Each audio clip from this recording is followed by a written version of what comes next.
That's showbiz, baby. Okay, so welcome to Jackie's. How many people do we have viewing right now, too, by the way? Lots? Jackie, you've got about 3,000 viewers online right now, so you better get this right. I have to be nice. Jackie, like I said, I give her one thing a year to focus on. And last year it was the Laura Star iron. No, I'm just kidding. She focuses on a lot. Last year it was this, and she came up with the best demo ever. So even if you don't buy a Laura Star, this is going to make you want to buy a Laura Star. This is the best ironing system ever. And if you're a quilter in particular, Emily, who used to work for us, I think she's in charge of one of the divisions at Laura Star now. She has a Q24 with a Q-matic and her Laura Star, and she uses them in conjunction. Andy has the Laura Star, loves it. If you're a quilter, you need a machine, ironing system that produces a dry steam. So I'll let Jackie take it away from here, okay? It's all you, girl. Well, first of all, let me tell you that the height of this board is adjustable, and it might be just a little bit high if you can rest your chin on it like this, so you do have an option there. Some of the things that we love about the Laura Star is the steam situation. So it's such a fine mist that it's not going to burn you. So you actually can work very close, and we do when we're pressing seams for our piecing, and you have that option of getting your fingers close and it won't burn you. But we also have well, let me show you. Right down in here is a fan, and the fan can, oh my, I need the right word. It sucks, okay? Or it blows. And there are better words to use for that, and I'm sure Emily would use those words, but this is Jackie. So when would you want it to do that type of thing? Of course, most of the time when you're pressing, you want it to pull the steam down through your fabric. But if you have a little blouse that has some ruffles on it and you don't want to press those ruffles flat, then you can have it blow up, and you don't have to set your iron down flat on the ruffles, but it will still smooth them out. And you also get a facial at the same time. All right, so when you're ironing, let's get this out of the way, because I think that Susan would like me to press her backing fabric for the afternoon project, and we certainly can do that here. All right. So the control for the way you can see it's blowing up. The control for the way the fan works is right here on the front. So in the middle of an ironing project, you can change from the blowing up to the sucking, like that. What is the word? Somebody help me with that word. I know there's a...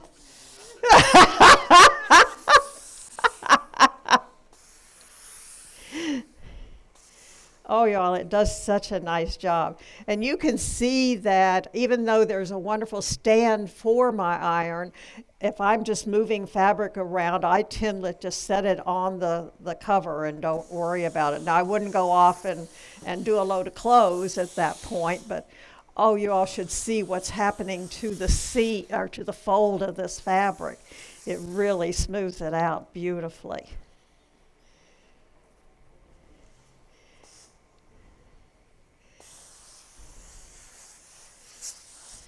There's a setting on this that allows it to always steam when you're moving the iron in this direction, but I tend to do this type of thing. So I'm using the button on the side of the handle. So I put my thumb there, and I can activate the steam very simply like that. And if I were left-handed and working from the other side, I have a button, that same button on the other side. So it's ambidextrous.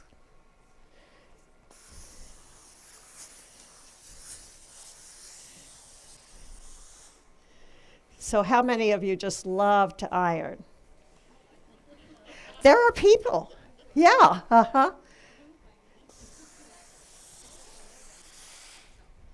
Now I want to hold this up so you can see where the fold was. Is that nice? Beautiful. It really does a beautiful job. All right, so this is not the only iron that Laura Star makes, but this is the one that comes with the wonderful ironing board with the adjustable height, which you might use at a lower height or at this height if you prefer. But we also have, Laura Star always makes other irons. There's one that comes on a stand just like this and is this same iron. Now, both irons, this one and the one that comes with a stand, are automatic off. And that you kind of go, But there's an override for the automatic off. And as sewers, we start off by overriding that because you don't want your iron to have cooled off. All of the water for the steam goes through a filtering system. And on this one, it's on the board. This is the tank that heats the water down here. So you're not putting water in your iron, so you're not going to have problems with minerals building up there and causing problems. The water comes up through this cord and into the iron, and it's hot, and it just uses as much iron as you steam with. As much water, excuse me. The filter system that's built in here, let's see if I can lift this up and show it to you, is right here. And you can see the water, it's already gone down through the filter system. Unless you have really hard water at your home, like a well water situation, you can use tap water because of the filter that's built in. Now, you're welcome to use a processed water if you prefer, but it'll make your filter last longer. But most of us just use the tap water with our Laura Star irons. If you forget to override the automatic on and off, because the heating is done down here, it really warms up very fast. And most of us do that occasionally, just forget to set it to override. Any questions about it? Not even how much it is? We'll tell you that in private, but you do need to be sitting down just in case. The one that we can put on a stand that's similar to this is a little more reasonable, but if you have room for this board, it's really nice. And I don't know if you had a chance to tell them about using this at the long arm. We did briefly look at that this morning, but there are some questions online, Jackie. If you're willing, we'll throw them up on the screen and you can answer those. We'll try. Luda's asking, how come you leave this iron down? And you did mention that, but just highlight that again if you would. Well, because the cover has a lot of heat resistance, and so although I might not leave it overnight down and on with the automatic off, I don't mind setting it right here for just a few minutes as I move my fabric around. And we do that when we're ironing or piecing. Yeah. It's true, and the iron is not the same scalding hotness as your traditional iron. No. It's hot, but it's just not quite the same in terms of scorching your fabric. Yeah. Mm-hmm. So it's comfortable there for a while, but if you're going to leave it for very long, you definitely put it over here on a special pad. It's only one heat, by the way, but you can reduce the heat quite a bit by putting a little cover over here, and that cover comes with it. I don't see it right here, so I don't know quite what happened to it, but yeah, if you're doing a fragile fabric, a synthetic or a silk even, you might take the heat down just a little bit with the cover. Good to know. Were there other questions, Mr. Producer? That was just the one? Oh, okay. Very good. Well, thank you, Jackie. You asked me, did I talk about it on the batting on the long arm or the backing? So I did show a tiny piece of the backing this morning that I was steaming. And honestly, you can use the same steam on batting too. So if you purchase the batting that's folded up in a single cut bag, it's helpful for that. So the steam is useful in all kinds of ways. Mm-hmm. Yes, definitely. Okay. Okay. I think that wraps up our iron. So now for the online folks, we're going to spend a minute changing mics around. Yeah. And then we'll get on with quilting.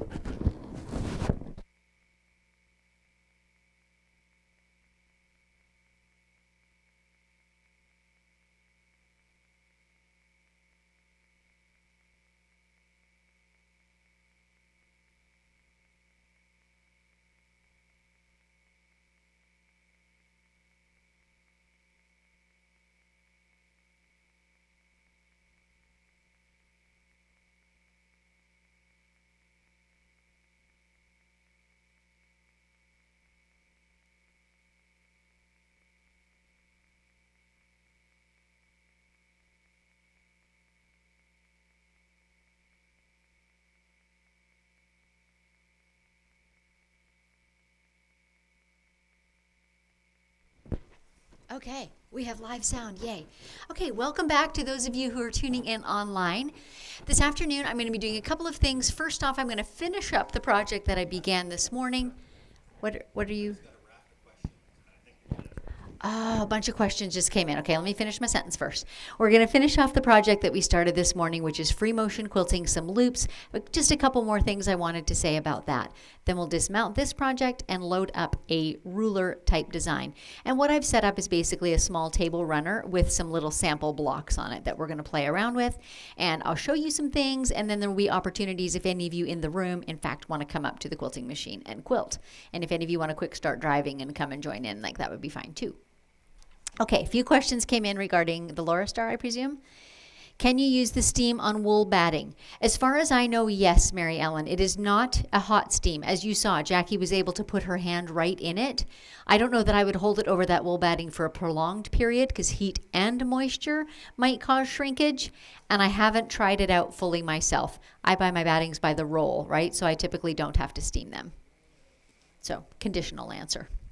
Selena, how much is the iron? I honestly don't have the answer to that question, Selena. I'm thinking, oh, is someone giving us an answer? There you go. Call Stitch House. That is your answer because I don't honestly know. I have the smaller version myself, and it's probably different, honestly, from dealer to dealer. So call your local dealer, call Stitch House. They've got them in stock.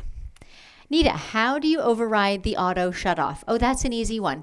On the power button, where you turn it on, instead of just a quick click, hold it on, and it takes about a 10-second hold, and little red lights will flash beside it when it's overridden. It takes about 10 seconds, and then you can let go, and now it will stay on until you push it again to turn it off. And I do that regularly because the auto shut-off is fairly short, and I go to my sewing machine, and I'm piecing a few things, and then I come back, and now it needs 90 seconds to heat up, and that annoys me, so I leave mine on for the morning or whatever. That's it for questions. Okay, let's get at our little project that we were on this morning. So we've got a little baby quilt loaded. We talked a bit about the loading process. We talked a bit about what to do when you don't have a lot of extra batting. And as you can see, I've got the bottom edge of my quilt basted now. And look how much extra backing I have. Very, very, very little. I only do this for good friends, let me tell you, because it's a bit of a pain when you're so close that you're bumping up against the edges. But on a baby quilt, on a small project, it's manageable. On a queen size project, like I usually ask my clients for 4 inches on each side, 4 and 4 and 4 and 4, because you just need that little bit of wiggle room. Phaedra's asking a question. The backing, can you see it? It's right there. I've got about less than 2 inches of extra at this bottom edge. I do ask for 4 on all of the sides, especially on a full size quilt like twin and up. Because you just need that little bit of room. If anything shifts, like you just need that little bit of room. So this is cutting it really, really close. However, being a baby quilt, I saw that at the beginning. I was aware I wasn't going to have a lot. So we were talking this morning about reasons why you would free motion quilt, what makes it so attractive, and then I was kind of giving you a wee little capsulized version of my free motion quilting masterclass where I give a ton of tips about the design process, what makes a good free motion design, like how I work through them, how I move around the quilt, how I have a separate smaller thing that I can fill in awkward spaces with. So in the case of these double loops, that is simply a single loop, just something smaller that I can tuck into any of the awkward corners. Then over the lunch period when we were here in the store mingling, the question came up a few times, like if I'm moving around the quilt, like how do I know when to turn and go in a different direction or fill in a space? So I'm going to add another one of my great tips that's kind of a rule of thumb that I use throughout my quilting. And that is, whatever design you're doing, what is your largest spacing within it? So in the case of these loops, you know, I've got areas that are about 3/4 of an inch between the inner loop and the outer loop, right? So what I'm trying to achieve then is similar spacing across my whole quilt. What will catch the eye when the quilt is finished is if I've left a 3-inch chunk or even a 2-inch chunk that's not quilted. That's going to be puffy and catch your eye. So if I'm determining, do I need to fill in that awkward corner? If it's 2 inches big, yes, I do. If my typical quilting space is about 3/4 of an inch or 1. Is that making sense? So that's kind of how I gauge it. Now, if I was quilting something that was 2 or 3 inches as to spacing, then I would want to avoid putting a few things that were only 1/4 inch apart, because that's going to catch the eye because it's different. Where this is extremely forgiving. If your loops, you're finding that they're getting in rows or you think you're doing them all in the same direction, that's a question that came up. Honestly, that's not going to catch your eye if you have fairly similar, fairly consistent spacing throughout. It's going to look regular and textural when all is said and done. So you might want to watch for that as I'm finishing this up. As I fill in the last corner, that's kind of going to be what I'm focusing on. My decisions at the edge. Do I need to put in another swirl or another loop? It's going to be that. I don't want to leave any chunky spaces unquilted. And also because I'm working with this short amount of backing, I don't have my side clamps on because I'd bump into them. So that's why you'll see me hanging on with my other hand, just providing that little bit of tension to keep any pleats from forming. Oh, the head camera needs shifting again. Okay, let's adjust that. Can you turn it on for me? Wrong way. Here we go. Too much. There we go, right in the middle-ish. Pretty good. Okay, we're on our way.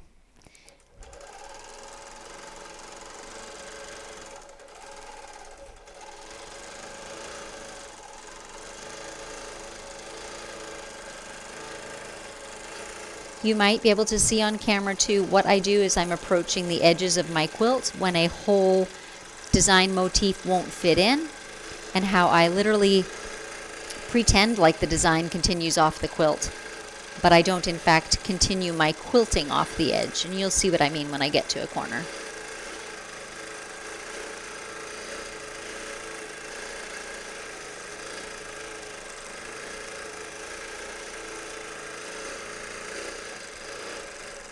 So this is an example of where I'm watching that unquilted space. I don't want to leave too big of a chunk there. So I would not take my single loop and continue on. I'm going to make sure I get a little more quilting in that space before I move on out of here.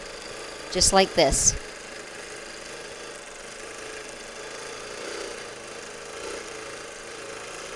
And again, these loops are super forgiving. They're very casual.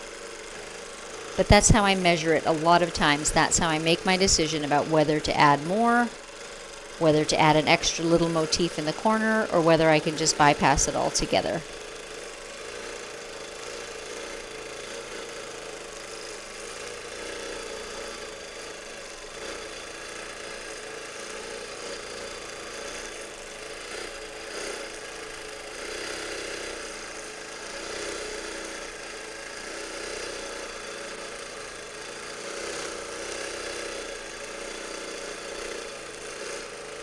And in the morning session, someone asked about whether I was using manual mode here, and I'm not. I am actually in regulated mode right now. But another way to use regulated mode as a learning tool for smooth quilting is to be listening to the sounding of your motor and trying to keep it consistent. So listen what happens if I speed up and slow down. You see how I can really zoom on the bigger circles? But instead, I can choose to focus on consistent speed throughout.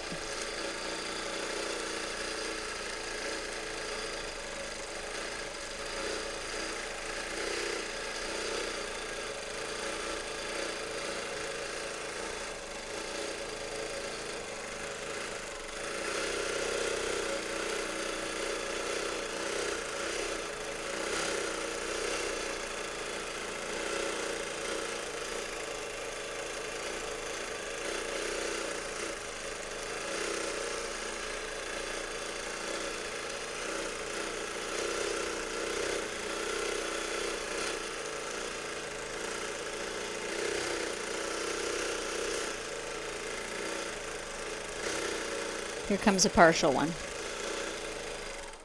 And I'm going to just pretend like it continued right off the edge of the quilt and then launch right back into my loop. A few little lock stitches, and we're done.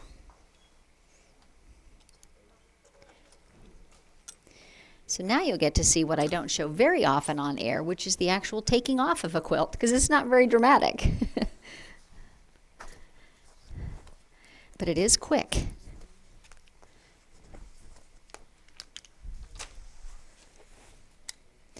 So again, I just snap my side clips to my leaders at both ends just to hold that leader in place.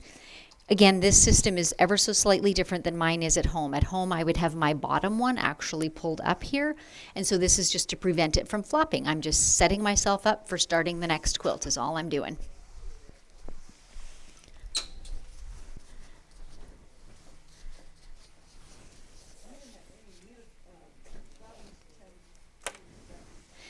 That's correct. I did not have any bobbin changes during this one. One bobbin was enough.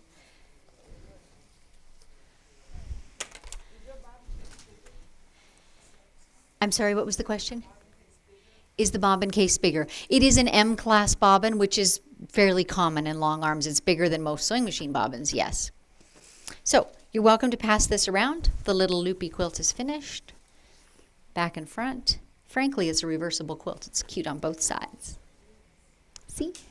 Okay, pass that baby around. Okay, let's take a few questions and let me get another sip of water. It's been a lot of talking today.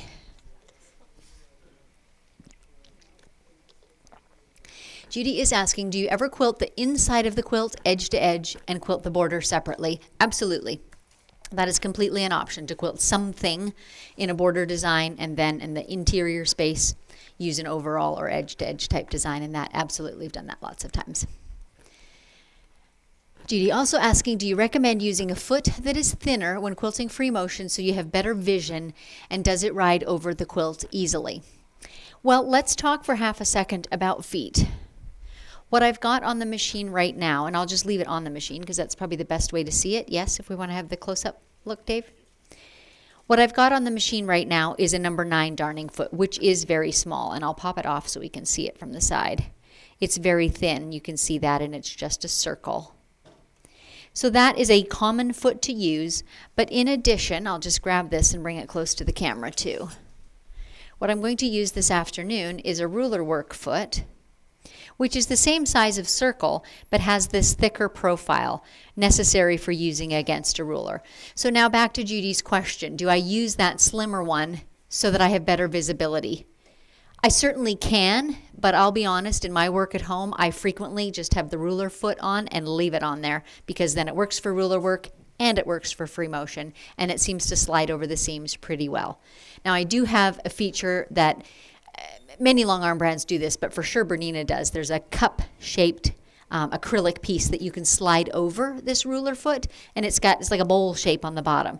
So as you can imagine, that scoots up over things quite nicely. So if I have particularly bulky seams, like a t-shirt quilt or a Lone Star that's got 8 points, meeting in the center, then I will use that cup-shaped foot because it does a great job of skimming over those seams. But for most quilts, either this or the darning foot will work just fine. There are many other feet that work too, but those are my go-tos. Okay, any more questions? That's it for questions? Okay, any questions in the room? Everybody's happy. Okay, let's get started then on this afternoon's project. Jackie was so kind to press it for me, but now I don't know where she put it. It's over there. Oh, there it is on the ironing board. Beautiful. Okay. We are going to load up I guess we'll call it a table runner. It's a long, thin piece, and I've just got some blocks of ruler work marked out on it. Now, I cut my backing. This is just something out of my stash. It's with the fabric, and so is that top piece. So I don't want to load it this way because I would have to put my runner running downwards, right? And I don't want that. So I'm going to go ahead and load it sideways. I'm going to pick, yep, that's a pretty straight edge for the front. Have a look at the other one and see if it's any better. They're about the same. So we'll pick a reasonably straight edge for this front.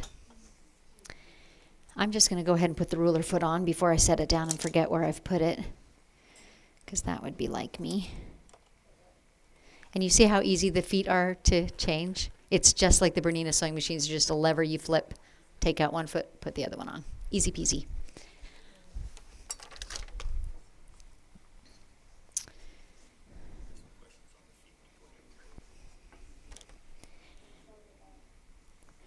I have plenty of backing fabric, so since I see that it is not cut quite straight to the design, I'm going to use the design printed on the fabric as my guideline, and I'm going to just let a little bit extend above my snappers.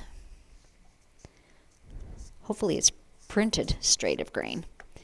But since we have plenty of fabric to work with, I'm not too worried about it.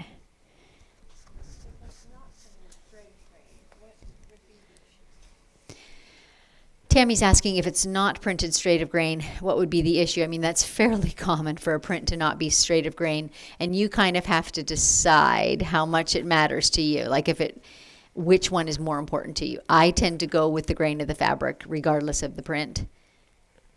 But sometimes you can change that a little bit by steaming it at your ironing board. I know that back from my garment sewing days, when things were not on grain, you could pull them on the diagonal and even add a little steam to it and manipulate it a little bit in that way. So once again, let's pull our leader around. I heard this at lunch likened to the burrito method of loading. I quite like that. Wrap the burrito.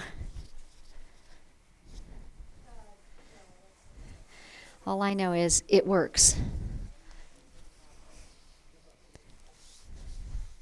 Now, as you can see, it's literally not long enough to reach my backing. So I'm just going to scroll that around a little bit, pull it over. This is such a little piece. I can just straighten this sort of by eye. Am I over the edge now, Dave? Can you see from that side? On this end you are now. Am I now? It's a good thing Mr. Producer's standing behind the long arm. He can coach from afar.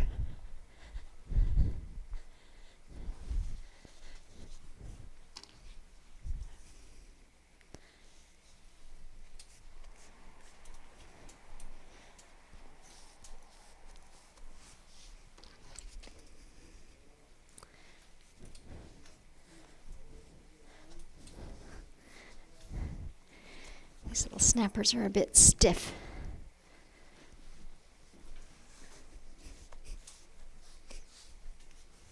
There we go. Okay, I have a few things to show you too. Let's go ahead and get our loading done. All right.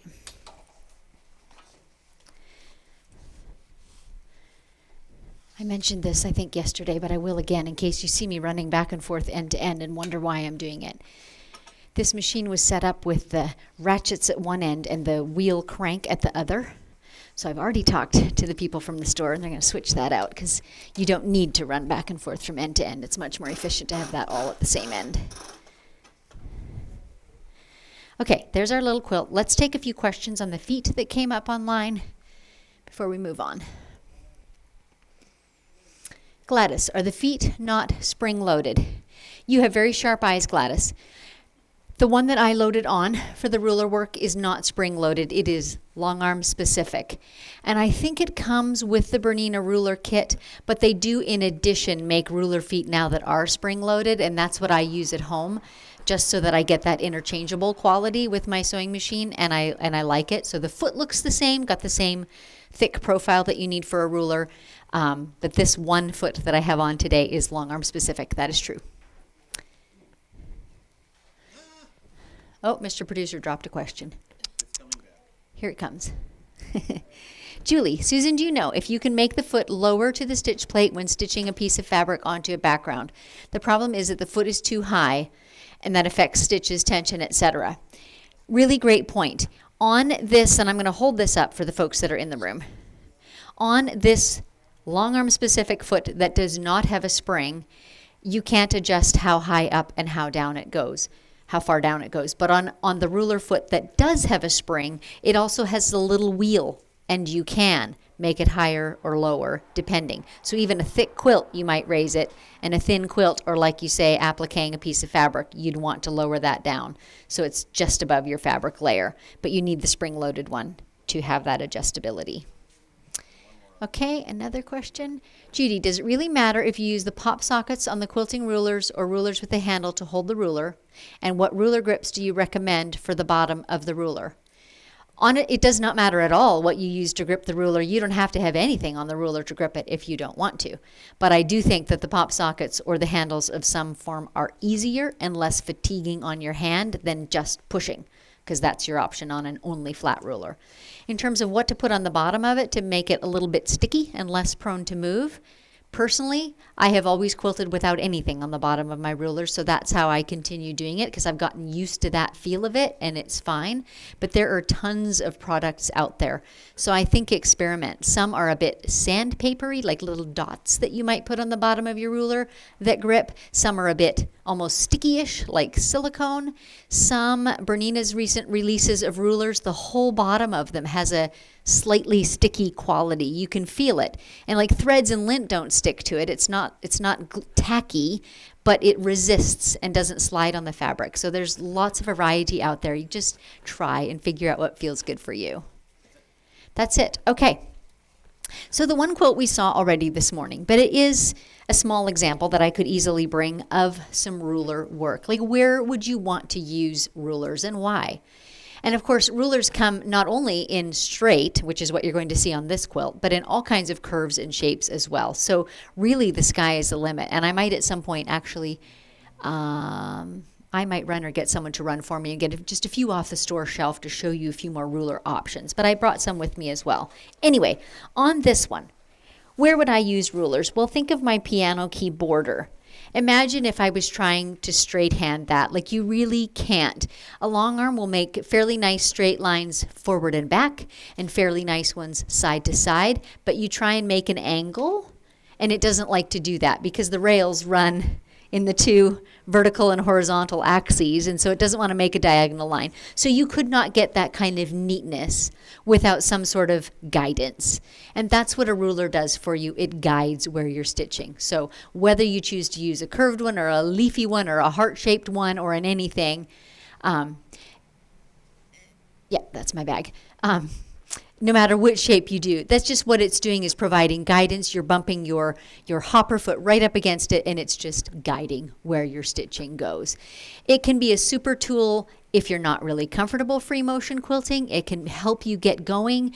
It can be great for corralling your free motion quilting. So for example, some of the blocks we're going to do, you might outline the blocks or put a flying goose shape in the blocks, and then you might doodle something inside. And even if your doodling is a bit wobbly and you're unsure of yourself, yet because you've got those lovely precise corrals from your ruler, it all looks great. It looks super neat. So it can be a real leg up, you know, when you're not confident in your free motion quilting. So you guys can pass this around if you want to again, but let me show you another one too. And I mentioned this morning, Pris ties up her little quilt bundles when they come to me with the selvage scrap. She knows I love to collect salvages, and here's why. So all the book titles are fabric salvages. And I've made this quilt a number of times, and I tend to, because I have a lot of salvages, I almost curate them. So I made one for Dave's sister, for example. She's been a homeschooling mom for like 35 years. She's put her grandkids through high school. And so I did, you know, science-y and arty and school-related and things like that. I did another one on commission, and it was more library, you know. Sorry? Trying to hold it up to the camera. Right over my face. So I'll give you guys a couple. Let's see. Safari Adventures, Black and Whites by Jan Mullen. Hold 'em or Fold 'em by Rachel Shelburne. Avant Garden. Like, I love these. And my favorite, let's see if I can find it. Oh, Tula Pink, The Birds and the Bees on my library shelf. Anyway, super cute. Party in the back, because why wouldn't you? Anyway, I'll pass this around, but what I want you to notice on here, it has not got elaborate quilting. This was really not about the quilting. My tan colored fabric, I was trying to create what looked like the back of library shelves. So I used my ruler for a long straight line and then freehanded a little C and then did my ruler back up. So you'll be able to see that when it comes by you. And then I stitched in the ditch around each of the books and each of the titles to hold them in place. So I did quite a bit of ruler work on this one, and it's not fancy and it's not elaborate, but it helped me to do a really neat job on that. And by the way, if anybody wants that pattern, I'm not really a pattern writer, but I did write one for this book, and it's in my Etsy shop. Maybe you want to throw up a link. Stitched by Susan 2015 is my Etsy shop, and that pattern is available there.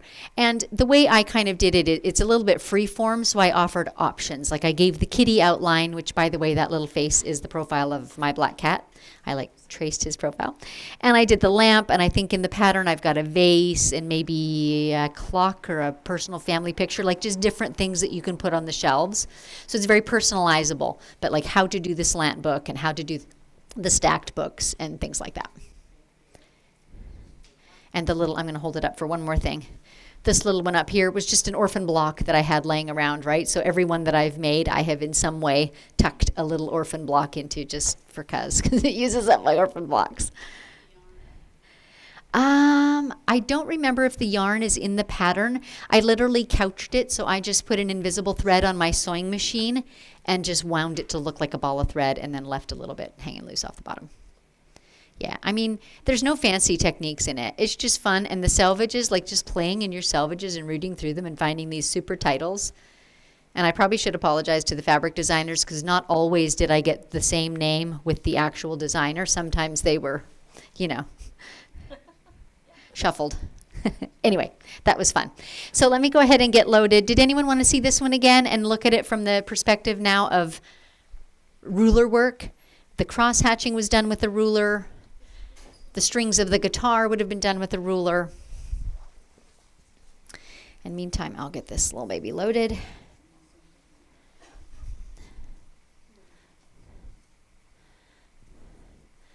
Batting is so good at picking up every stray thread. This batting that I've got today is 80-20. 80% cotton, 20% polyester.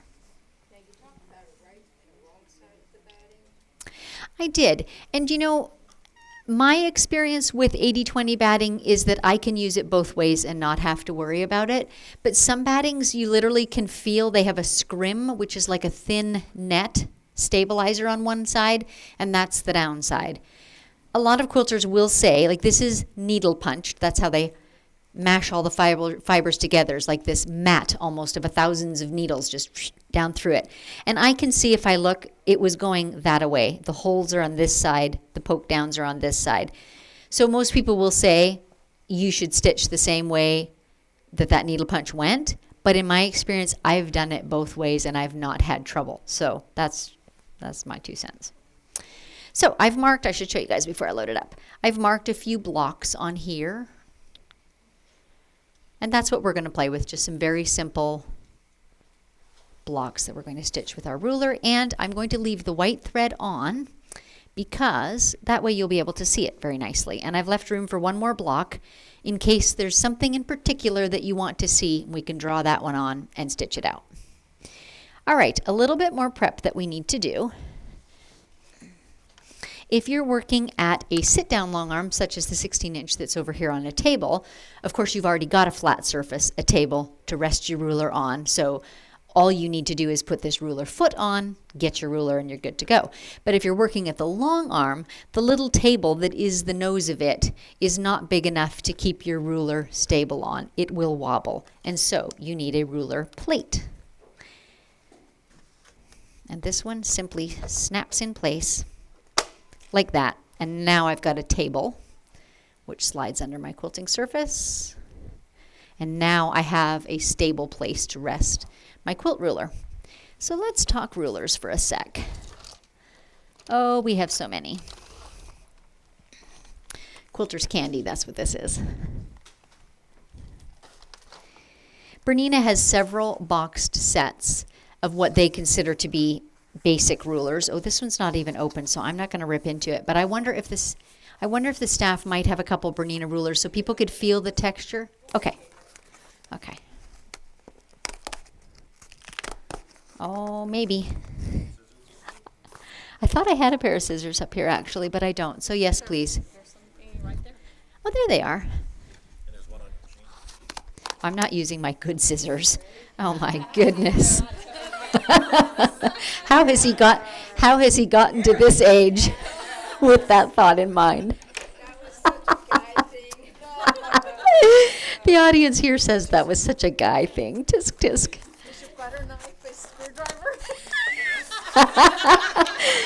Oh dear. So we'll pass these around so you guys can feel them a little bit. They've just got, the one side just has stickiness on it. Again, not tacky. Your thread and your lint aren't going to stick to it, but it's just going to stick a little bit on your fabric. So there's a few of these. We'll pass them around. The sticky side would go down. And pass a few more around. In all cases, like all kinds of people, all kinds of quilters design, produce, sell rulers in every shape and size. There are thousands of them out there. But they usually have some types of markings, and there'll be registration marks. So this one has them every 1/4 inch. This is a pretty basic one. It's got the 45 degree, it's got a circle, and it has all these 1/4 inch registration lines so that you can have a quilted line, and you could easily quilt 1 inch spaced lines, right, by using these registrations. So different rulers will have different types of markings. But in all cases, those markings you want to go down, which will coincide with the sticky side going down, because your ruler is a 1/4 inch thick. And if you put the markings at the top and then you're looking through them at an angle, it's like looking through water, and things aren't going to be lined up right. So you want the markings to be on the bottom closest to your fabric and your stitching. I'll start this one here, and you can just, there's a few ideas there. There's several different Bernina collections, actually, if you're interested in rulers. And I brought a whole whack of my own rulers, because that's what I do.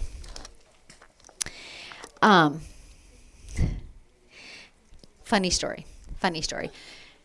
Back in the first year that I was quilting, I got this bright idea. I think it was a Camille Ross Kelly quilt. Maybe you guys know it, Swoon. And it has great big blocks, and I thought, I want to custom quilt that. But I wasn't really sure if ruler quilting was my thing or not. I had not done very much of it. And of course, the important thing about quilting with a ruler is that it is thick, so that it does not slide under your hopper foot, right? So you've got to have these 1/4 inch thick rulers. Well, in my sewing arsenal, I had one of those add a 1/4 rulers that has one thick side. Do you guys know that ruler? Some of you do. So I quilted this whole quilt, detailed custom quilting with that add a 1/4 ruler, because I wanted to know if I liked it or not before I invested in a ruler. Anyway, turns out I do. So now I have rulers. Anyway, among my favorites are Quilter's Apothecary. They have a unique handle, this 45 degree handle on the straight rulers, and Jamie Wallen is who makes these. That's who Quilter's Apothecary is. And I talked earlier, someone asked the question about, does it matter if you have handles or pop sockets? I don't think it matters what, but having a handle reduces fatigue. So on the Bernina ones, they don't have built-in handles. That's where you might think of pop sockets. Do you know what I mean by that? It's like the little sticky thing that you put on the back of your cell phone. Okay, you can stick them on a ruler too. And it just provides another means for your hands to grip or hold, as opposed to just putting downward pressure. That gets very fatiguing when you stand and do it for a couple, 3 hours. You just about can't. So I love this handle in particular. I don't know, that just suits me. I can hold it any number of ways. Quilter's Apothecary, that's one. Another staple that I like is the Quilted Pineapple makes these. She has great curves, particularly large ones. So if you like elaborate borders that have arches and pretty things, her big curves are wonderful.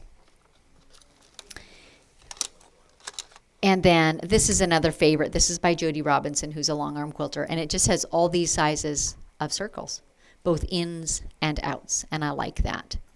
And then the Bernina package that you've got, that's got almost a more decorative selection in it. You know, some wavy ones, some scallopy ones, different curves. The little cowboy boot kind of shaped one I think is super cute, just because it looks like a cowboy boot and we're in Texas. So they have a number of collections. Amanda Murphy, who works with Bernina a lot, she has an enormous selection of rulers. So I would look at hers if you want help with things like, she makes shaped ones like half of a heart. So you can quilt beautiful hearts with that. You can use it to quilt feathers, because really a feather shape is a half heart. She makes ribbon candy shaped rulers, all kinds of things. If you want aids to guide your quilting and you're not quite ready to dive into free motioning it, Amanda has some great rulers. I have her circles in here, I think, yeah. Her rulers all look like this. They're kind of that cloudy acrylic, and the back is a little bit textured. And again, we were talking about that grippy quality on fabric. That's her way of doing it. There's that slight texture on the back. But notice, again, they're that thick ruler. She has all kinds of registration markings on hers. I'll pass this around. I don't even know what they're all for. But she has lots of YouTube episodes too, so I'm sure you could find out if you wanted to what a specific ruler's for. So that one that you're passing around comes in a set of multiple circles. So to me, that's a useful. I've got a few more. Let me pass them around. I think there's 5 in total, but that's what Amanda's rulers look like. Okay, so all that said, we're going to get started today with a straight one. And I'm going to begin, I think, just by outlining these boxes just to stabilize things so everything stays put. And when I do custom quilting, I call it divide and conquer, which is not a new phrase by any means that I coined. But for example, if I was working on a large quilt, queen size quilt, and I had a row of blocks and I was going to stitch around each one and then do some sort of custom quilting in each one, I would not start at the left side of my quilt and work my way all the way to the right doing every box, because most likely my fabric will in some way migrate and I'm apt to have a pleat, top or bottom, by the time I get to the right side. What I would do instead is quilt the middle one first and then quilt on each side and divide it up, stabilize it, conquer it just by chopping it up into smaller segments. I'm much more likely to end up with no problems when I do it that way. So even with these few blocks, I'll do it that same way. I'll quilt the outside first. So when I'm stitching with a ruler, I've got my plate, remember, underneath, my ruler on top. On the Bernina machines, we have a presser foot up-down option. When the presser foot is up, my ruler, in fact, fits under that foot. This is something you need to be really, really aware of, because there is no faster way to break a ruler, a needle, or knock out your timing than hit a ruler. So the trick is you just put that presser foot down before you bring the ruler to play. And I just have made that habitual, and I suggest you do that too. Just don't even bring your ruler to the game until the presser foot is down, so that you don't risk that happening. So once my needle is down, I like to have the ruler against it to do my lock stitches, because then they don't waver, they don't wobble out of the line, they're right in the line that I want them to be. And, free tip, if I'm going to quilt around a box, all the way around, I do not start right in the corner. I start a little bit off of the corner, and then when I lap all the way around, I am perforce overlapping some of that before I touch the corner again, so that I don't have to lock stitch the beginning and lock stitch the end. Does that make sense? So I start at the beginning, run around, overlap it a little bit, and lock stitch the end, and consider it secure, and it's just a little less visible than lock stitching both. It's a little thing. Don't sweat over it, but that's what I choose to do. Oh, and I've still got, no, I don't have my basting stitch on. I do want my BSR 2. We should talk about that a second. We've talked about the different stitch regulator versions. BSR 2 waits for you. That's how I remind myself, that little rhyme. Meaning, when I've got my machine turned on, if I'm absolutely stationary, it does absolutely nothing. But as soon as I start to move, it will start to stitch. I want that when I'm doing ruler work, because I want to be able to shift my ruler a little bit or reposition my hand without it keeping on stitching. But I also want to always be aware. So we have a little indicator on our screens when the machine is engaged. So if I press my 1 now, my little green light comes on. And when that is on, I know if I bump that machine, it is going to start stitching. So now I've brought my ruler into play, and I'll start stitching, and it just turned off because I left it sit so long. And I'll pause right in the corner, and I like to just pause and put my needle down. That's just me. I turn it off while I'm repositioning my ruler. Hardly ever do I reposition while it's still on, because it's just all too easy to bump it, right? And then away it goes, and then you've got a wobble, and it just takes so long to undo it. So I pause in the corner, get my ruler situated, get ready to go. And it does not matter if you hold your ruler above or below, right? I could equally turn my ruler this way. It's just whatever position is comfortable for your hand holding, depending on what direction you're stitching. So it absolutely does not matter. One other thing to note though, the whole hopper foot is a 1/2 inch around. It is exactly a 1/4 inch from the needle to any given point. Therefore, when I set my ruler on my fabric, it's not at the line, it's a 1/4 inch away. So you will get very accustomed to gauging what is a 1/4 inch. Funny story. When somewhere in my quilting journey, maybe 5 or 6 years ago, my eyes started deteriorating and they went very fast. So in a period of about 18 months, I went from no glasses at all in 20/20 vision to absolutely couldn't quilt without reading glasses. When I started wearing reading glasses, that 1/4 inch perception changed because all of a sudden I've got cheaters on. You knew where I was going with that. So that was a whole nother getting used to it process.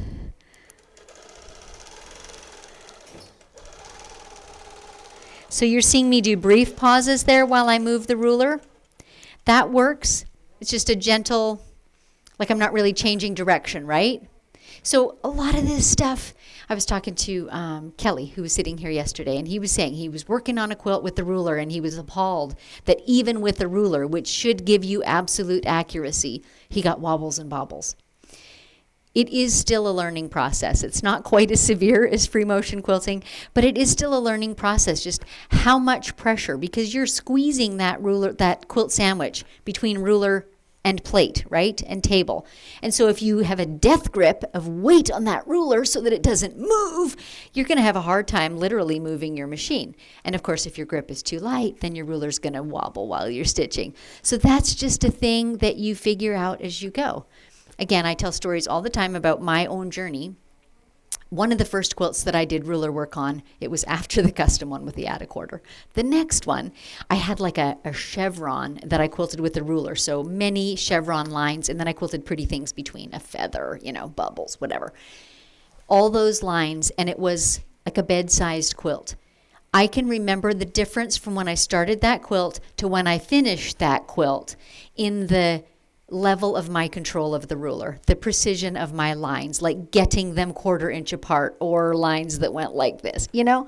So that's just what it takes, is setting out to do it. So pick a quilt that's not a treasure, an heirloom treasure, and just practice your ruler techniques on it, because you'll see a difference in just one quilt.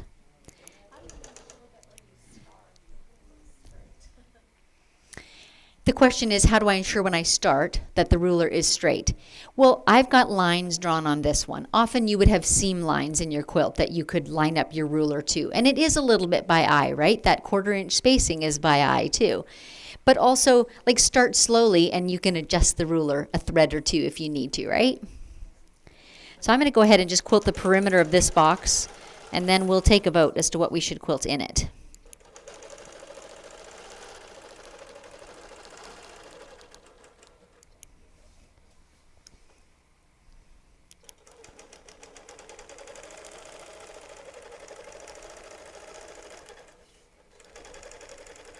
And you see there, I did make a little adjustment, a little wobble. I do that all the time. And frankly, when you're working with printed fabrics, that's just not going to be visible. So even with all the ruler work I've done, it is not, you're still not a computer, and you're never going to be one. So don't ask that of yourself. Okay, what should we quilt in our boxes, guys? Shall we quilt a nice crosshatch and a grid and look at some slanted quilting? Or does anyone have any preferences? If there's something in particular you want to see. So giving you my thoughts so far, in the one that I've drawn beside this, which is a little 8 patch, I'm going to do some curves from point to point to point to show you some of those curved rulers. And in the one I've got on the right, I think it's a Missouri Star block, or is it an Ohio Star? Who knows the difference? Anyway, it's a star block. I'm going to quilt some kind of flying geese detail in that one, and some little fills in some of those areas. So this 9 patch one, though, sky's the limit. So if anyone has a suggestion that they want to see, go for it. For now, I'm going to quilt from point to point. This is something that I might do as an edge to edge, as a version of an edge to edge. Still, it is that by definition, because the same thing over the whole quilt. But I have a client who does quite a lot of charity type quilts, and often they are 2-inch squares, like the whole thing is 2-inch squares. So it lends itself to literally doing a crosshatch. No marking is required, right? Ruler work is required, but no marking is required. So I can crosshatch that whole thing, and it looks absolutely stunning, and she loves straight lines, so that suits her to a T. She doesn't particularly care for curvy stuff. So it would look like this. I would literally line up my ruler with my seam line. Can you guys see my marked line here? Can you, maybe. Can we have a close-up look, Dave? See if we can see that on camera. Just do that. If you give me one. Oh boy. It's very dim, isn't it? Well, Sort of. yeah, not really. It's easier online than it is in person. Interesting. Okay, let's back it up a bit. So in person, we're looking at, you can probably see it on the wall behind me, we're looking at a projection on a wall, so it's just not quite as crystal clear. If any of you want to come up and gather around, honestly, I'm fine with that, or stand at the back side and look.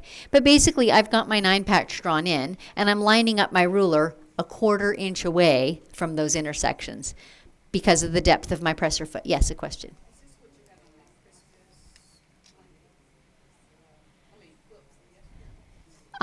No, the Christmas quilt from yesterday didn't have crosshatch, which I consider to be intersecting lines, either straight or diagonal. It just had lines, just horizontal lines. And I cheated. I did not do that with the ruler. I did it with my Bernina has the Q-matic system, which means it has belts which drive that X and Y axis. So I just engaged that belt, so I got lovely straight lines, and I could just back and forth. But in this case, I'm just lining up my ruler literally a 1/4 inch away from those intersections and aiming for them. And I'll pause and reposition my ruler whenever I'm getting close to its full reach, but usually in one of those corners. Because then if I'm off by just a tiny touch, I'll just adjust toward my next point. And no one ever sees that in the end. When you take the quilt off your rails and hold it up, no one ever sees if you adjusted at each corner and the lines are a little bit dodgy. They just don't. So it's just that easy. I love doing point-to-point quilting like this.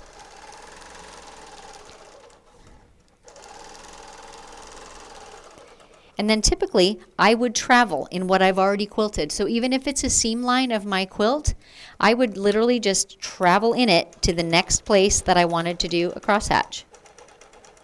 Just like that. And generally, I would have more matching thread, and so it would look a little prettier.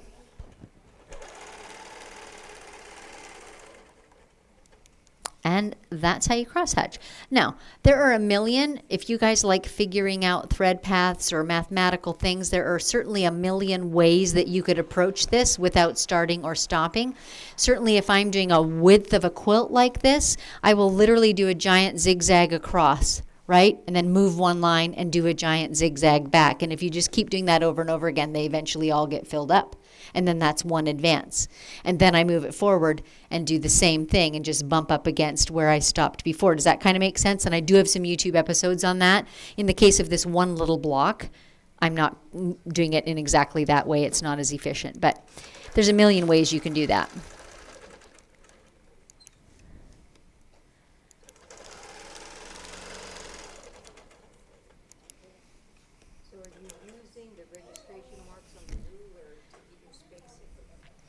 Honestly, I'm not really. I'm literally lining up my ruler from one point of each little box to the other point of the box.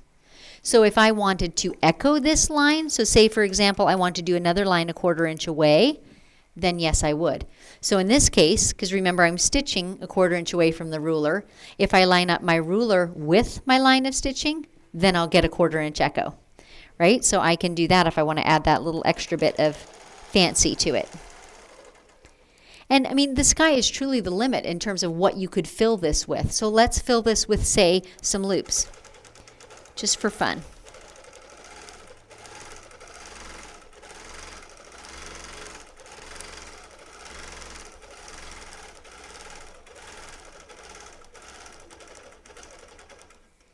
Right? So it doesn't have to be your basic crosshatch. It can be absolutely anything. You've created secondary triangles out of that.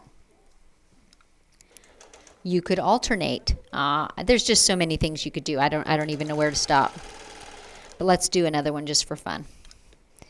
I'm not proceeding in an orderly fashion. I would usually box in the whole block first, but for today's purposes, we're going to play a little bit.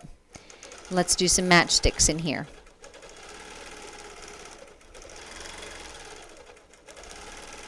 You could continue on like this and have these two contrasting textures.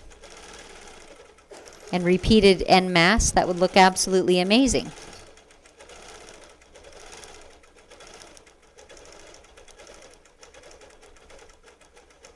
This, by the way, would be a fine thing to do at a sit-down machine, in the sense that you could quilt in these 3-inch blocks to stabilize your quilt to begin with, and then you could come back and lay in any amount of detail, rather than starting in one corner and doing everything all the way across. Do you know what I mean? So it's one way that you can manage. It's another version of divide and conquer. Get all those areas stable. Maybe you even want to quilt in 9-inch blocks first, and then go quilt in 3-inch blocks, and then go quilt in details. And that's a way to keep the whole thing straight and flat and pleat free. How are we doing for time, Mr. Producer, sir? As long as you need. Really? He says we can go as long as we want. He's never talked to quilters. Am I right? Okay, let's do a little cross hatching on this half so you can see what that looks like.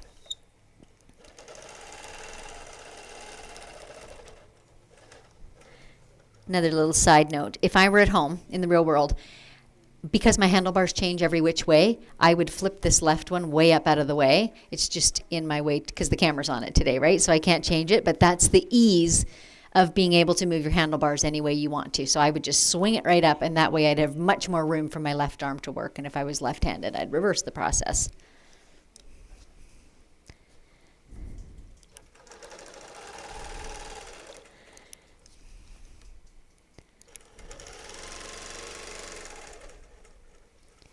So there I've got a simple crosshatch done. One absolutely could use registration marks. If you decided that's not enough quilting, you could double it by quilting in between all of them, right? And you still probably would not have to mark it. It would be well enough delineated with these lines in place. Dave, I really do want to know what time it is so I have some sense of where I'm at for the day. Okay, because your clock's not on. Just point of note. Okay. I'm a clock person. I like to just glance up and just know where I'm at, I'm just wondering if I should do more on this quilt, or if we should, in this little block, or if we should move on to some others. I'm going to go across on my drawn line. If you noticed, initially, I actually didn't quilt on any of the lines I had drawn. I was just kind of treating them as the piecing lines, if you will, assuming that I had blocks. So you do not have to quilt on those seam lines. They can just literally act as your guidelines. I think we're going to leave this block for the moment. We may come back to it and put more details into it after a bit. But I just want to be sure to get some other things in.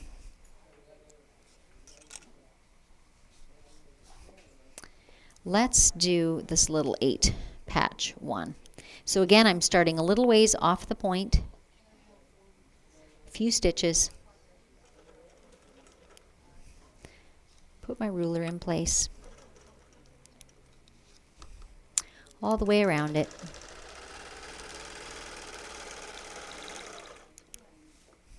Let me just put my side clamps on here. It would help with that bulge that's happening.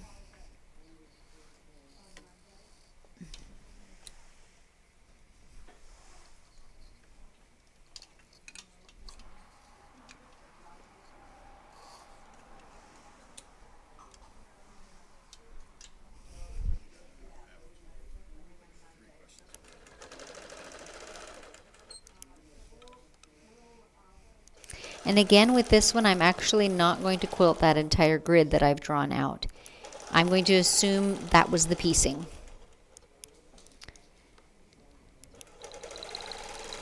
I'm going to pretend that was the piecing. That's a better way to say it.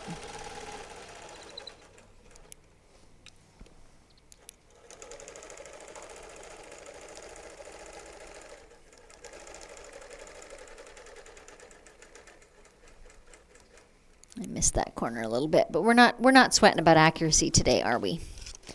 I'm going to pull out. Let's see if one of these curves is just right. That feels about right. We're going to use a little Amanda Murphy circle, like so. It's about a 2.5-inch circle. Let me just think of my thread path here, because again, you can work out ways to do the whole thing without having to break thread, right? You can do a row and work your way back, do another row and work your way back, and just continue on like that. Quilters often will call this continuous curve, and I'll show you why in just a jiffy. But for starters, we're just going to quilt literally from point to point. So I'm using my ruler. I'm remembering that it's going to quilt a 1/4 inch away from the edge of my ruler, so I'm holding it away. Hopefully you can see that. Way up here, I'm holding it a 1/4 inch away from the point where I want to actually stop stitching. And around the ruler I go. Reposition, around the ruler I go. And reposition, and around the ruler I go. And again, which hand holds the ruler, whether you hold from the left or right, doesn't really matter. Just whatever is honestly comfortable for you. But I'm literally just quilting point to point. And we're going to get this really fun orange peel effect when all is said and done.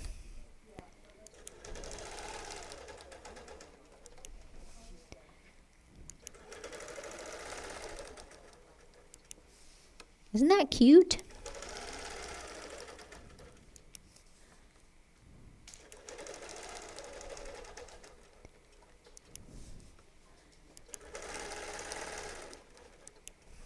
Hopefully the white thread on the cinnamon colored fabric is giving you a little better visibility this afternoon than you've had with my 2 quilts so far.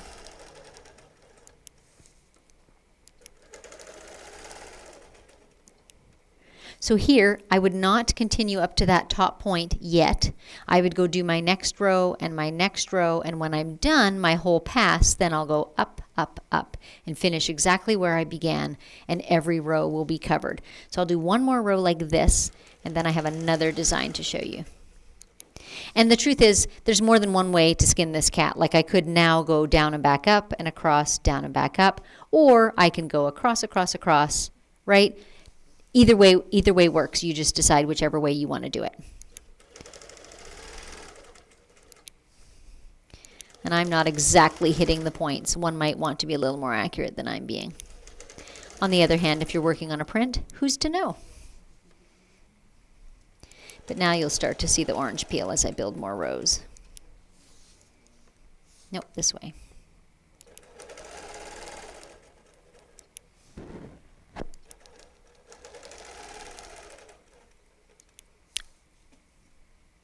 Oh, yes. I had to stop and think. I missed something. I missed something. I know it works because I've done this a lot of times.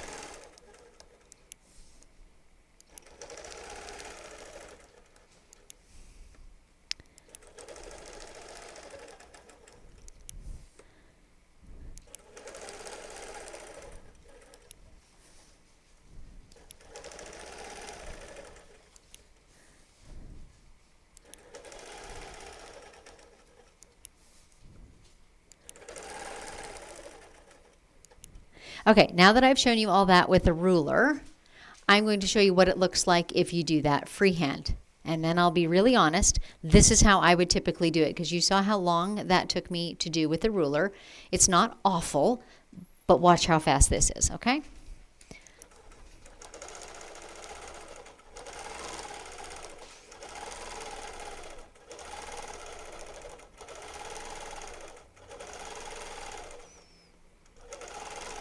I'm going to take another shortcut, and you're going to see it here in a second.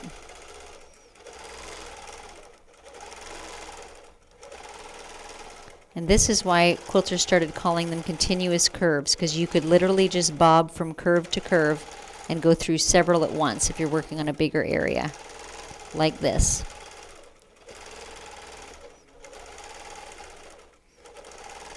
And I shouldn't have started going back up, and I did.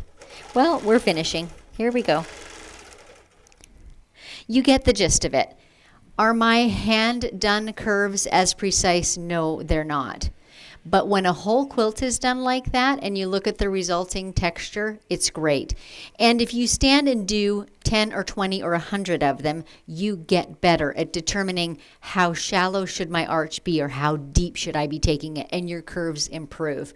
Working on something like this is a fantastic way to improve your control of your machine. Because if you focus on making curves that are symmetrical, you know, they don't lean to one side, if you focus on the depth of that arch and making them smooth, and you do that for a whole quilt, even a baby quilt, you will be so much better at controlling your machine. I know I'm kind of a broken record about that, but I really believe it. If you spend the time on your free motion quilting, even just your daily stuff, that's your practice. So then you don't have to do practice sandwich after class after lesson. If you quilt with intention and care, you are bound to get better. It just happens. Okay, so that's our curves.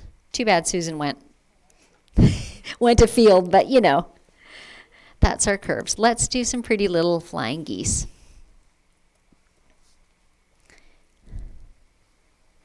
So again, I'll do the outside of the block, and then we'll come back and lay in some detail.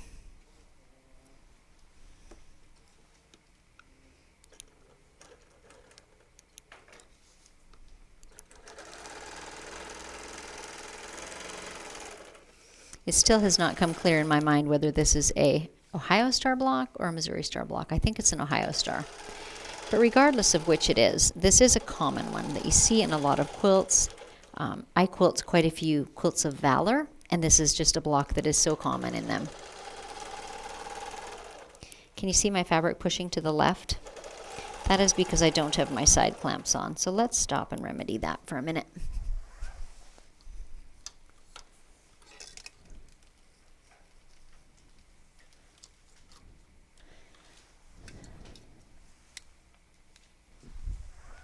And here's another little side note.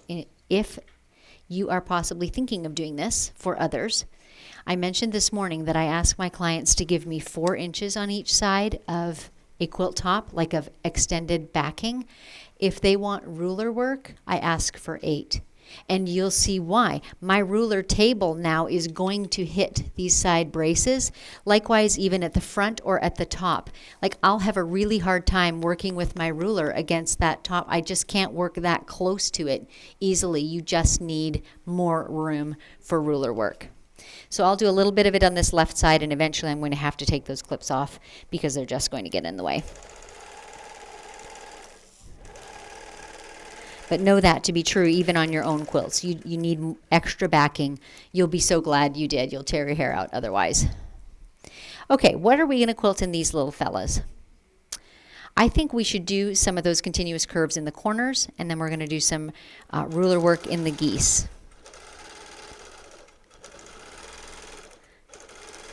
And I'm not shy about backtracking over my stitching to travel within a block. I do that frequently. I see no problem with 2 or even 3 layers of thread. 4 and 5 is a little much, starts to look like a really heavy line on the back, but 2 or 3 is quite manageable. And if that's a thing that you really want to manage or control, this is a good time to consider a lighter weight of thread than a 60 weight thread even.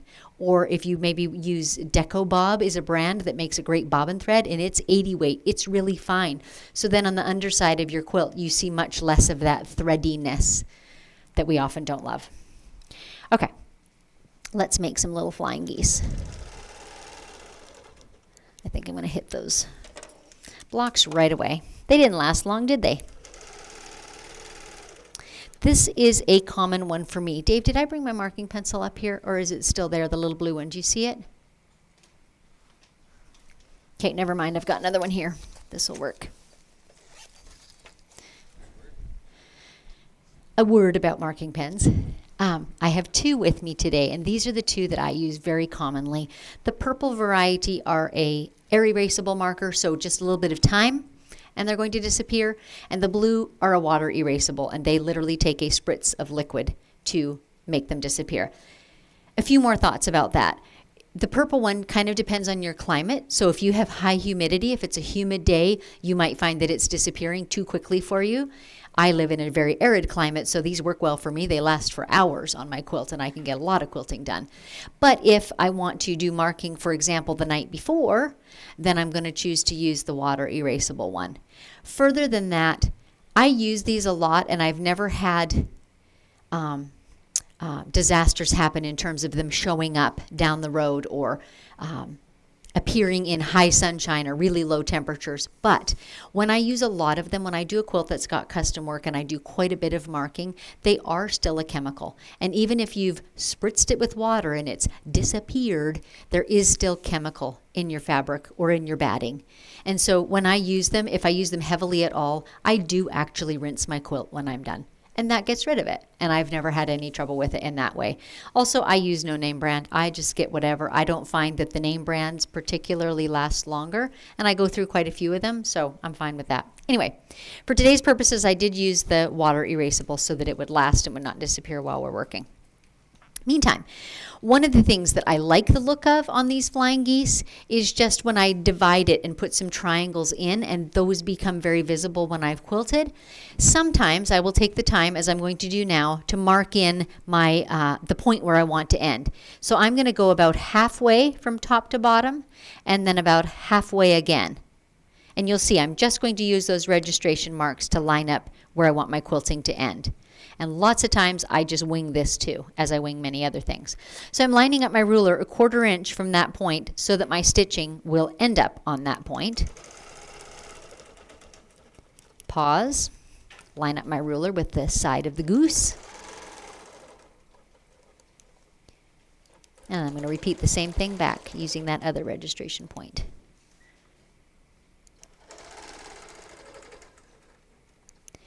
And from there, you can absolutely, if you want, fiddle with the spacing of those lines and really make different effects. If one is much narrower than the other, the fluffier, wider one is going to be much more visible and pop because it's puffier. So you can mess around with that spacing absolutely endlessly. And you can, if you want to, fill in something in that bottom area. Typically, the bigger the flying goose, the more apt I am to add another level of detail. But here's a quilting trick for you. If whatever you put in it is an odd number of passes, like 1, 2, 3, then you'll begin at one point and end at the other and be able to continue around your block. If they're even, 1, 2, you're going to be back where you started and you're going to have to break thread. So as you're planning your quilting for a block, that can be a real time saver, right? Whatever it is, make it odd numbers, 3, 5, maybe 7 if it's a big block and you're doing a lot of stuff. And that will enable you to continue on around that square or that goose. Let's see.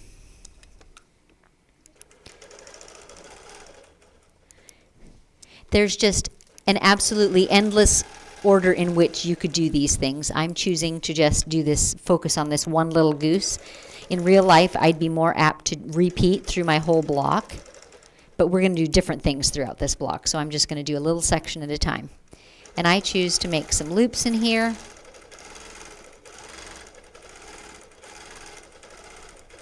But this could equally be little tiny bubbles, or it could be the little matchsticks that we did earlier, the really closely spaced lines. Much like with my guitar quilt, when you put contrasting things next to each other, that's when they seem to show up the best. Let's do something just a little different in this box. And here I am winging it again.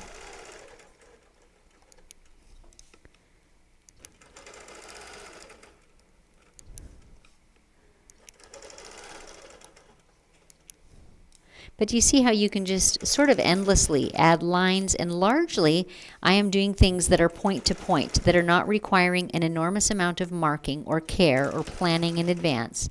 I'm just using the seam lines, my markings, which we're calling seam lines, right, as guidelines. So again, I could add something in that square if I wanted to or not. I think it's got enough quilting in it, so I'm going to leave it as is. Let's do another thing in a triangle. I do like to mix and match ruler quilting with non-ruler, because usually what I'm free motioning is more curvy. Let's put some feathers in this one, because who doesn't love a good feather?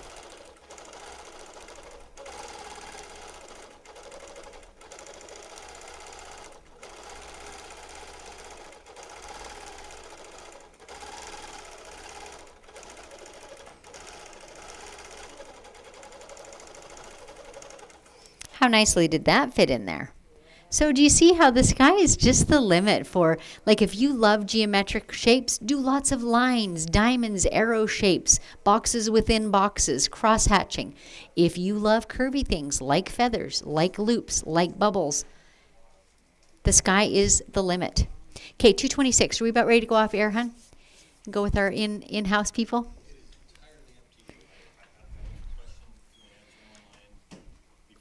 Okay, let's go this way then. I'm going to answer a few questions that are both in the room and on air. Then I'll do something in the center of this block, and then we'll move to our in-class only. How does that sound? Fair for everyone?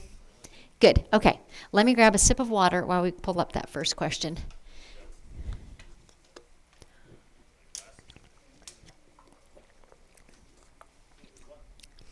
All right.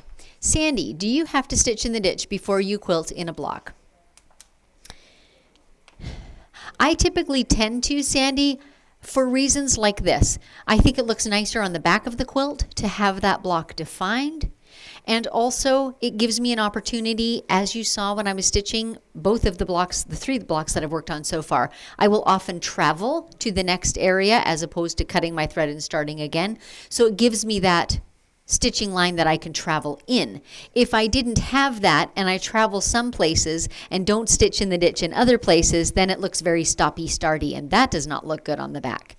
All of that said, I do know quilters who really don't like stitching in the ditch and don't use much of it at all. So I think it boils down to your personal preference. Stitching in the ditch is extremely time-consuming and therefore might not be desirable for you. So I don't think it's a have to one way or the other. It boils down to the look you want to achieve. Judy, do you have any videos of you doing couching on quilts? I don't think I do, no. It's not a thing I've done a lot of, and when I have, it's just been small little personal things like the kitty and the ball of yarn. And can you bring some of those 70-degree Texas temperatures back to Washington? I will do my best to put them in the suitcase and see if they last. Judy, when using the Circle Amanda Murphy rulers, does your Bernina have a problem with putting the ruler under it to quilt using the inside of the ruler if your ruler foot is fixed and not spring-loaded?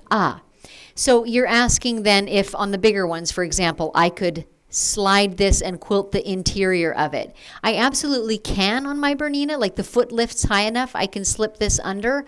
I typically don't. I have quite a selection of Circle rulers, and the one that I showed earlier that's got innies and outies on it, right? So I typically don't, mostly because it means I have to break the thread and start again on the inside of this, right? There's no way to get to it by just stitching to the inside. So I prefer to use my innies and outies. So much of this comes down to personal preference. I won't say it's wrong. Okay, do you stitch in the ditch before or after you ruler work or fill a block? Well, I would definitely do it before if it was the whole block, because it falls under the heading of dividing and conquering. So stabilize that whole block and then start filling in the things inside it. And that's true whether you work at a long arm or at a sit-down machine or a domestic sewing machine. I would get that area stable before I started filling in that area. Debbie, when you come to a point or intersection, do you hit the stop button on the handle so that your needle doesn't move as you reposition the ruler? Typically, I do, yes. Again, it's not a have to, but it only takes one bump of the machine and it runs awry to cost me a bunch of time and having to undo, splice my thread, try and make it look neat, etc., etc. It's easier to just click it, pause with the needle down, reposition, go on. Helen is asking, what speed are you using? Generally, when I'm stitching with the ruler, I have the stitch regulator on. So there's not a particular speed. It's just however fast I move it. I have my machine stitching at 10 stitches per inch right now. Marilyn, what is the name of the guitar quilt? Would love to make it for my daughter-in-law. Well, the name of it is String Theory, because that's the name that I gave it, but it is not a published pattern. It was just my own idea and something I made as a one-off for my husband. So I'm sorry. You're welcome to try and copy the idea. That won't bother me at all, but I don't have a pattern for it that's published. That's it for online. Okay. Side note to that, I did think about doing that. Once upon a time, I thought maybe pattern writing was my thing. I made another one that was a green apple, and I had an idea for like a ruby. Can you imagine a faceted gem and all those sparkles? And I thought that would be a great line of fabric patterns, quilt patterns, but no. All that got made was the guitar and the green apple. Okay. Oh, sure. Do you have any questions in the room? Yes, Tammy has one. We had talked earlier about if you would do more than one table runner at a time. Yes. Tammy asked this question over lunch, if I've ever quilted more than one table runner at a time. And the answer is yes. So what I would do if I had multiple table runners, like from one client or of my own, say I was making them as Christmas gifts and I was doing 6 of them, I would either put them all on the same piece of backing, or you literally can stitch your backings together, like just with a basting stitch. Just stitch one to the next one, and then you can load your backings and put batting on top. You could even do small pieces of batting for each one, or a big piece over all of them, and then lay your pieces on top. So here's a good example of it. I have a client who does quite a number of minis, so they're often 11 by 17. And she preps them for me. They're all different, and they have different backings. So she sends them to me with the backings all sewn in a row, and they're beside each other on my quilt when I load them. And then she lets me choose if I want to use a little scrap of batting for each one, or if I just want to lay a long piece. And then I quilt each of them separately. They're like little bitty custom quilts. They fit in one pass, and it works beautifully.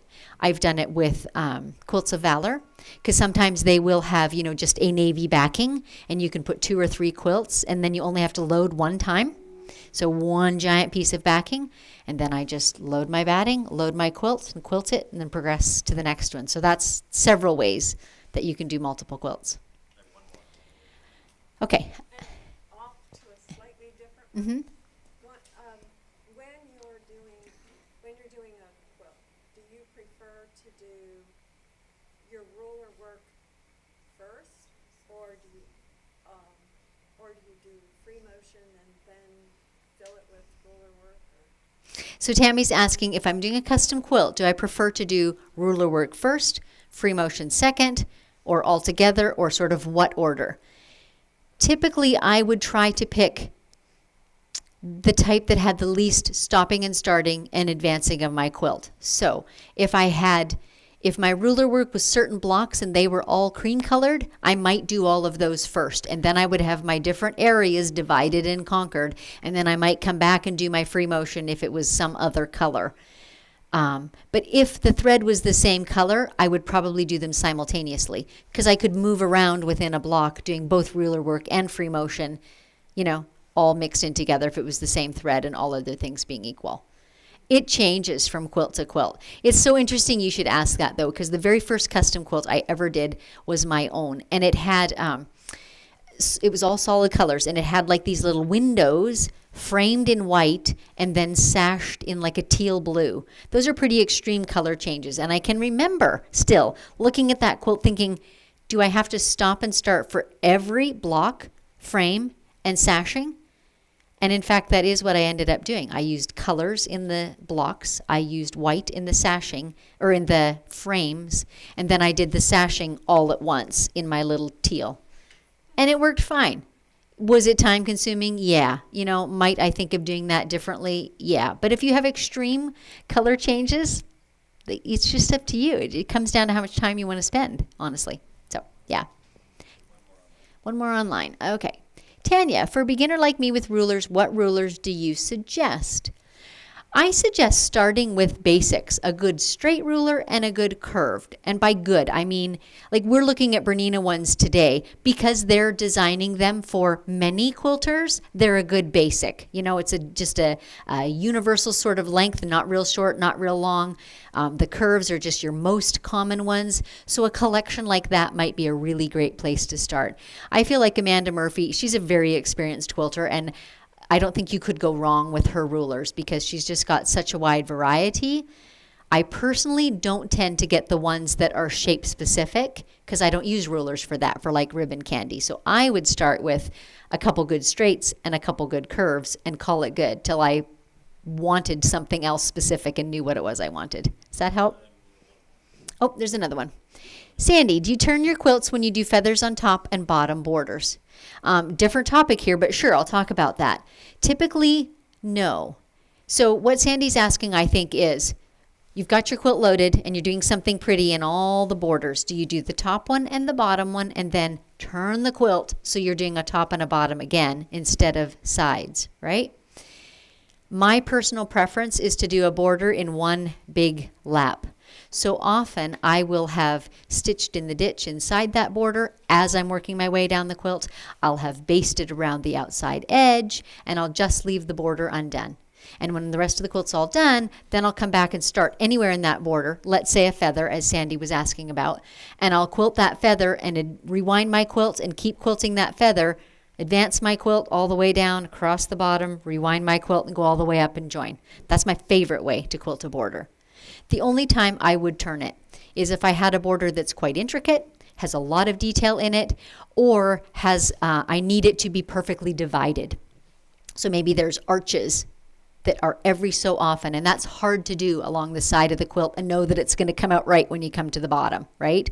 So then it would be easier to do this border and then turn the thing. So again, it very much comes down to how much time you want to spend and how comfortable you are stopping, starting, meeting up and matching, all that stuff. Cindy, what's the name of your innies and outies curve ruler? Let me have a look. It is by Jody Robinson, and it's called Bullseye Ruler, Jody Robinson Designs. She's online. If you look up Jody Robinson, Jodi, you will certainly find her. Okay, that's it for online questions. Okay, I think we're going to close then for our on-air portion. It's been lovely being with you all these last couple of sessions. Thank you for joining us and being gracious as we, Mr. Producer and I, figured out all the camera, mic stuff. We appreciate you joining us, and we will catch up with you again soon.